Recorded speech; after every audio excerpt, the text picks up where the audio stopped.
Panalangin para sa isang milagro. Sa ngalan ng Ama, at ng Anak, at ng Espiritu Santo. Amen.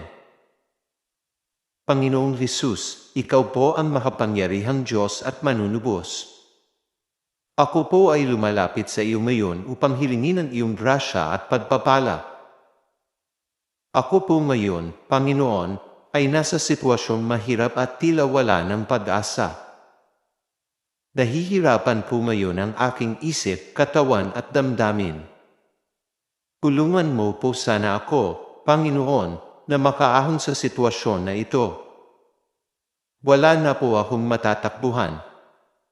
Wala na po akong maaasahan kundi ikaw na lamang po. Lubos po akong nagpapakumbaba sa iyo, minamahal kong Panginoon. Pakinggan mo po sana ang aking mga hinaing at dalangin. Maawa ka po sa akin at isaayos mo pumuli ang lahat. Nananalig po ako ng buong puso at kaluluwa na walang imposible sa iyo. Walang problema ang hindi mo kayang solusyonan. Walang anak mo ang lumalapit sa iyo ang kaya mong iwanan at pabayaan, sapagkat ikaw ay tapat at mapagmahal. Amen. Ama namin, sumasalangit ka.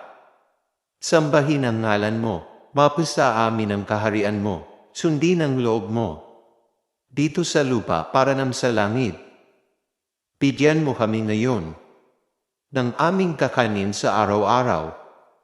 At patawarin mo kami sa aming mga sala para ng pagpapatawad namin sa nagkakasala sa amin.